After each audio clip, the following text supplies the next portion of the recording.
పురాతన దేవాలయాలకు పూర్వ వైభవం తీసుకురావడానికి పుట్టిన ఏకైక ఆధ్యాత్మిక ఛానల్ మన ఊరి గుళ్ళు.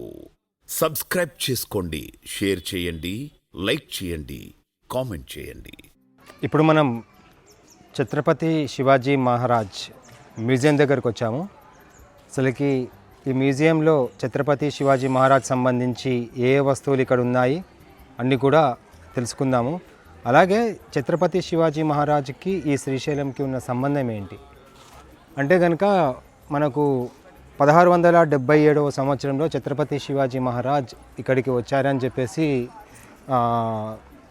చెప్తుంటారు. సో దానికి సంబంధించి అప్పుడు ఇక్కడ భ్రమరాంబిక అమ్మవారు ఛత్రపతి శివాజీ మహారాజ్కు ఖడ్గం ఇచ్చారు అని చెప్పారు. సో దాని గురించి కూడా మనం తెలుసుకుందాం.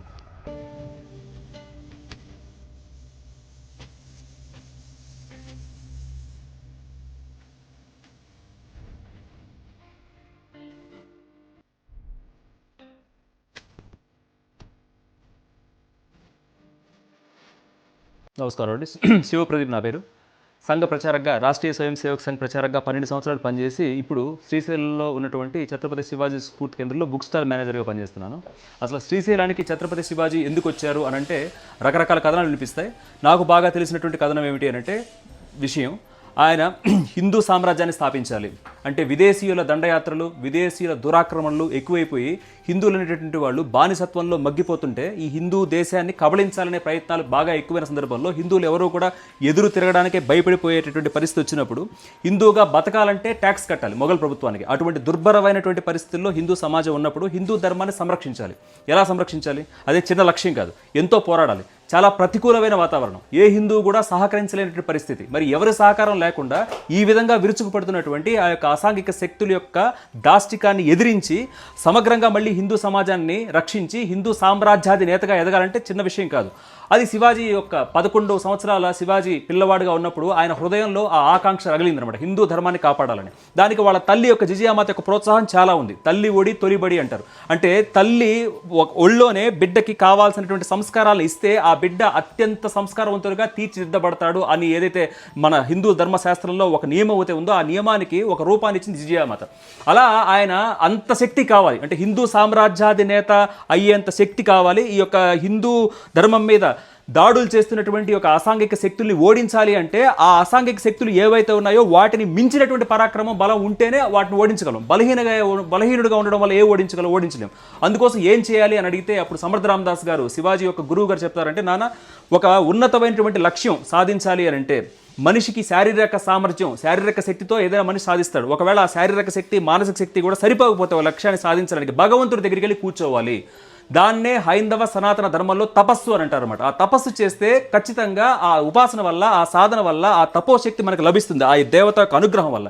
ఎప్పుడైతే ఆ దేవత అనుగ్రహం లభించిందో ఆ శక్తి మనకు లభిస్తుంది. ఆ శక్తిని లోక కళ్యాణం కోసం ఉపయోగించేటటువంటి వాడు లోక నాయకుడు అవుతాడు. దాన్ని దుర్వినియోగం చేసేటటువంటి వాడు లోక కంటకుడు అవుతాడు. రావణాసురుడు కూడా తపస్సు సంపన్నుడే, దాన్ని దుర్వినియోగం చేశారు కాబట్టి రాక్షసుడిగా రావణాసురుడిని మనం చరిత్రలో నిలబడిపోయాడు.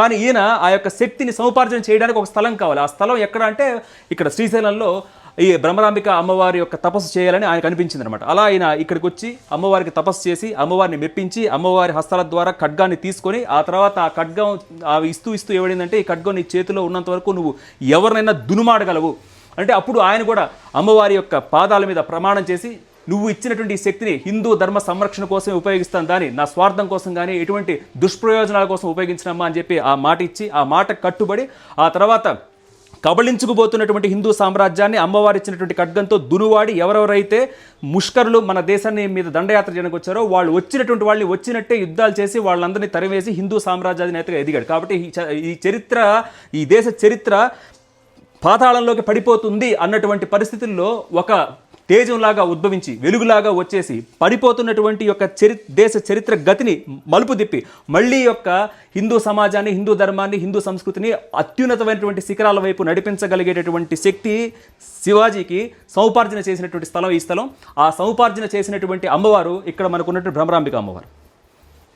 ఒక మామూలు వ్యక్తిని మహావీరుడిగా మార్చినటువంటి క్షేత్రం ఇది. ఈ సామాన్యమైన క్షేత్రం కదా. ఈ క్షేత్రంలో శక్తి ఉందని చాలా మంది అంటారు. భ్రమరాంబిక అమ్మవారి గర్భగుడిలో ఎంత శక్తి ఉందో అంత శక్తి ఈ యొక్క అమ్మవారి ధ్యాన మందిరంలో ఉంది అంటారు. ఆ శక్తి ఉంది అని అనడానికి నిరూపణ చేయమని కొంతమంది అంటారు అనమాట. ప్రధానమంత్రి గారు, గౌరవనీయులైన ప్రధానమంత్రి గారు ఇక్కడికి వచ్చారు అని అంటే ఆ శక్తి ఉన్నట్టే. శక్తి లేకపోతే వచ్చేటువంటి ప్రధాని కాదు ఆయన.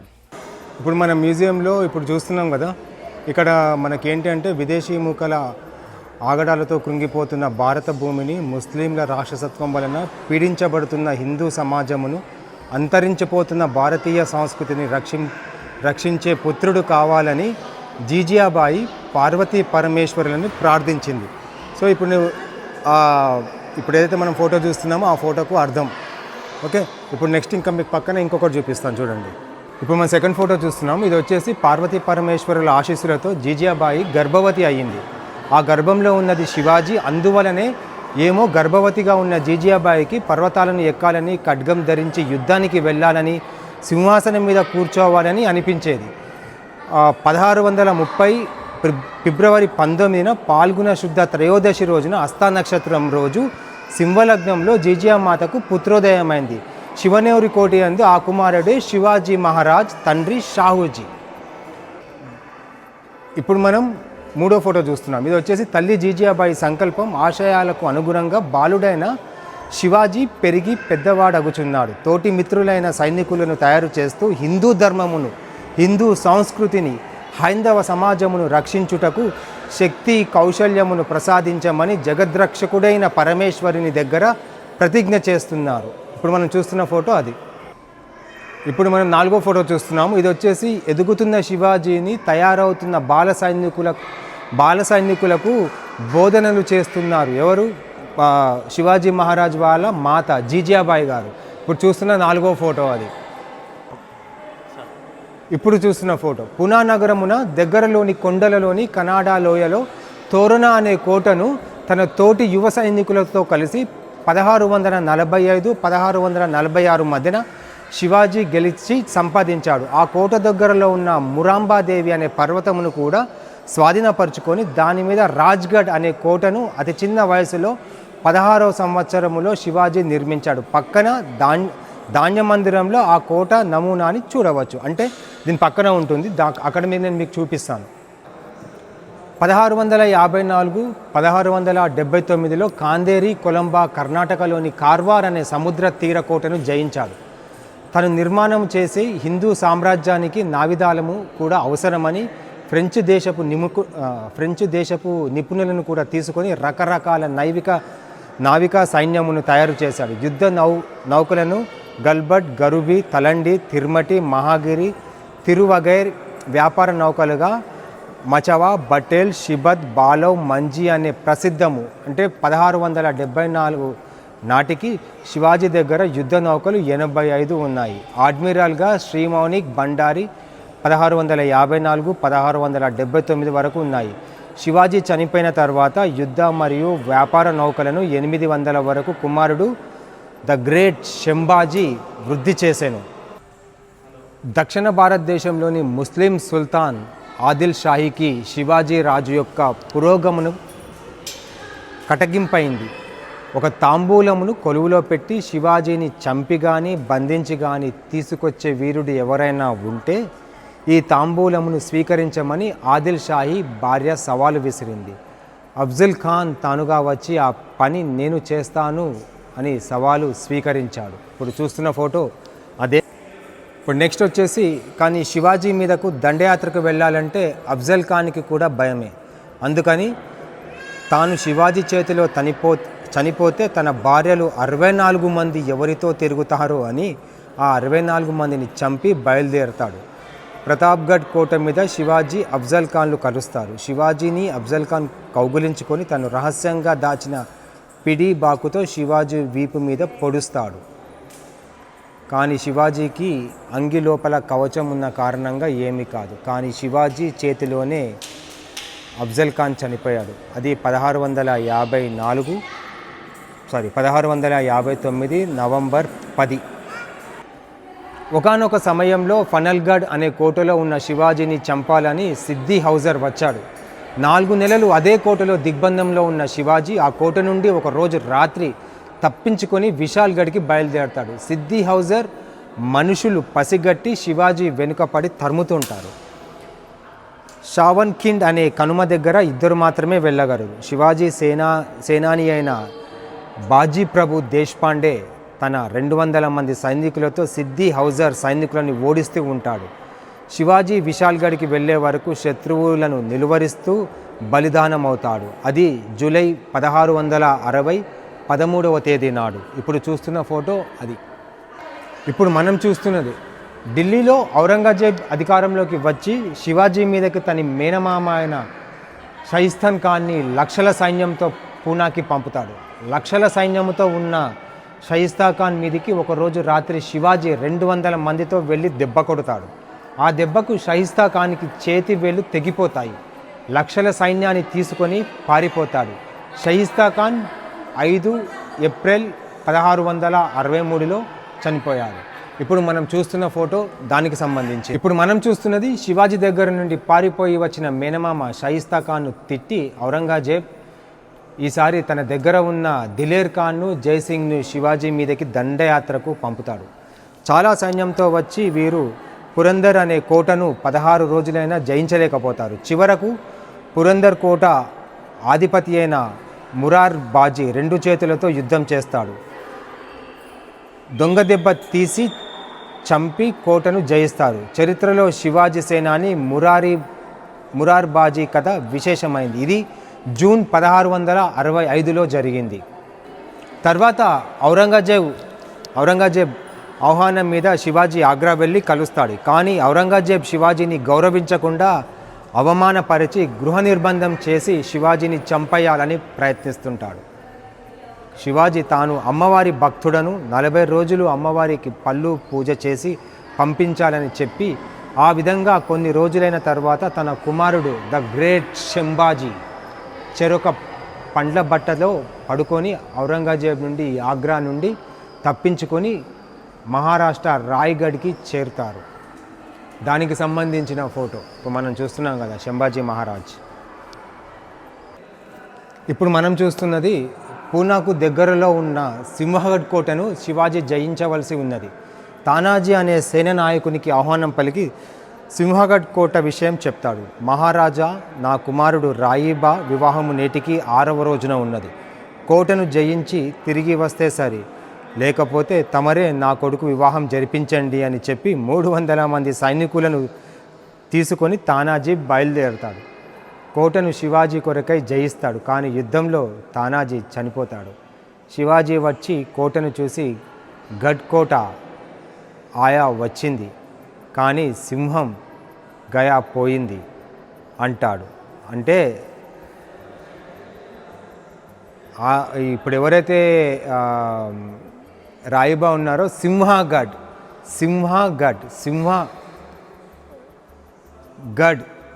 అంటే గఢ్ అంటే కోట, ఆయా వచ్చింది అంటే ఈ కోటకు వచ్చింది అని చెప్పేసి, సింహం వచ్చింది అని చెప్పేసి చెప్తూ ఉంటాడు. ఇది వచ్చేసి 1670 ఫిబ్రవరి 4న అయ్యింది. శివాజీ పుట్టినప్పటి నుండి అతని సాహసాలను లీలలను శివాజీ గురువైన సమర్థ రామదాస స్వామికి శివాజీ మంత్రులు తెలియచేస్తాడు. తర్వాత ఒకానొక సందర్భంలో సమర్థ రామదాస స్వామి శివాజీని కలుస్తారు. అది 1672. ఇప్పుడు మనం చూస్తున్న ఫోటో దానికి సంబంధించిన ఫోటోనే. 1645లో హిందూ సామ్రాజ్య నిర్మాణంను మొదలుపెట్టిన తోరణకోట విజయం శివాజీని అందరూ ఒక సుబేదారుగానో భోస్లే వంశ యువరాజుగానో చూస్తున్నారు. అప్పుడు కాశీ నుండి గగా భట్టు అనే పండితుడు మన దేశంలో అందరి రాజులను వర్తమానం పంపుతాడు. మన దేశంలో ఉన్న అందరి రాజులకు వర్తమానం పంపుతాడు. శివాజీ కేవలం మహారాష్ట్రకు మాత్రమే రాజు కాదు, యావత్ భారతదేశానికి సామ్రాట్. కాబట్టి శివాజీ మహారాజునకు హిందూ పదాషాహి అంటే హిందూ సామ్రాజ్యపతిగా 1674 జ్యేష్ఠ శుద్ధ త్రయోదశి నాడు పట్టాభిషేకం జరుగుతుంది.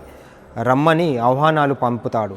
ఈ ఉత్సవంలో యావత్ భారతదేశం నుండి రాజులు మహారాజులు పాల్గొన్నారు. సూరత్ నుండి ఆంగ్లేయులు కూడా వచ్చి శివాజీ మహారాజుకు పట్టం కట్టారు. ఆ తర్వాత 1677లో శివాజీ మహారాజ్ దక్షిణ భారతదేశ దిగ్విజయ యాత్రకు బయలుదేరి హైదరాబాద్లోని గోల్కొండ కుతుబ్ షాహీ మీద దండయాత్ర చేస్తాడు. అతను యుద్ధం చేయకుండా శివాజీతో సంధి చేసుకుంటాడు. ఇది ఫిబ్రవరి 5, 1677లో జరిగింది. ఇప్పుడు మనం చూస్తున్న ఫోటో దానికి సంబంధించింది. ఇప్పుడు మనం చూస్తున్నది కర్ణాటక రాష్ట్రంలో కొప్పల్, గదక్ అనే చోట ముస్లింల నుండి ఒక కోటను శివాజీ జయిస్తాడు. కానీ అక్కడ నాగోజీ జేదే అనే హిందూ వీరుడు మరణిస్తాడు. ఇప్పుడు మనం చూస్తున్న ఫోటోలో కనిపిస్తున్నారు కదా, దానికి గోల్కొండ కోటలో కుతుబ్ షాహీ శివాజీ చేసుకుంటున్న ఒప్పందాలకు సంబంధించిన ఫోటో. కుతుబ్ షాహీ తానీషా దగ్గర మదించిన ఏనుగులు ఉన్నాయి. మదించిన ఏనుగుల ఆటలు చూద్దామా అని కుతుబ్ షా శివాజీతో అంటాడు. అప్పుడు కుతుబ్ షా యొక్క మదించిన ఏనుగు మీదికి శివాజీ సేనాని ఎసాంజీ కంక్ వెళ్ళి యుద్ధం చేసి ఏనుగు తొండం నరుకుతాడు. భయంతో ఏనుగు పారిపోతుంది. అదే భయంతో కుతుబ్ షాహీ వణికిపోతాడు. ఇప్పుడు దానికి సంబంధించిన ఫోటోనే మనం చూస్తున్నాం. శివాజీ మహారాజ్ కావేరీ నది దగ్గర గల తంజావూర్, జింజికోటలను జయించడానికి వెళ్తూ తోవలో బ్రహ్మరాంబ సమేత శ్రీ మల్లికార్జున స్వామి దర్శనానికి శ్రీశైలం వచ్చారు. 24 మార్చ్ 1677 ఇక్కడ దేవాలయానికి ఉత్తర ద్వార గోపురం కట్టిస్తున్న దృశ్యం కూడా చూడవచ్చు. అదే శ్రీశైల గుడికి ఉన్న ఉత్తర ద్వార గోపురం శివాజీ గోపురం అని పిలుస్తుంటారు. అంటే శ్రీశైలానికి శివాజీ మహారాజ్కి ఉన్న సంబంధం అనేది ఇక్కడ నుండే మనకు మొదలవ్వడం జరిగింది. దాని తర్వాత వచ్చేసి శ్రీశైలం నుండి తిరుమల, తిరుపతి వెళ్ళి బాలాజీ వెంకటేశ్వర స్వామి దర్శించుకున్న ఫోటోను కూడా ఇప్పుడు మనం ఇక్కడ చూస్తున్నాము. చంద్రగిరి, కృష్ణగిరి, రాజగిరి అనే 3 కోటల మౌలిక అయిన జింజికోటను నాసిర్ ఖాన్ ఆధిపత్యం నుండి శివాజీ మహారాజ్ మే 13 నుండి 19, 1677న జయించాడు. తదనంతరం ఆ ప్రాంతానికి పాలకుడైన తన పినతల్లి కుమారుడైన వెంకోజీ రాజుతో సంప్రదింపులు జరిపి తిరిగి తన రాజధాని రాయగఢ్కి శివాజీ మహారాజ్ చేరిపోయాడు. 1690 నుండి 98 వరకు హైందవ సామ్రాజ్యానికి కేంద్రంగా జింజికోట విరాజిల్లింది. ఇప్పుడు మనం చూస్తున్నాం కదా, ఇక్కడ మనకు రెడ్ మార్క్ కనిపిస్తుంది. ఈ రెడ్ మార్క్లోనే ఛత్రపతి శివాజీ ఎక్కడెక్కడ ట్రావెల్ చేశాడో చూపిస్తుంది. అక్కడ మనకు రాయగఢ్ నుంచి ఉంది. రాయగఢ్ నుంచి ఇక్కడ మనకు గోల్కొండ తర్వాత నెక్స్ట్ శ్రీశైలం, నంద్యాల, కడప, శ్రీకాళహస్తి తర్వాత తిరువాడి తర్వాత తిరుమలపాడై, అక్కడి నుంచి తంజావూర్ అంటే Raigad to Thanjavur route map అనమాట. అంటే శివాజీ మహారాజ్ ఈ విధంగా వచ్చారు.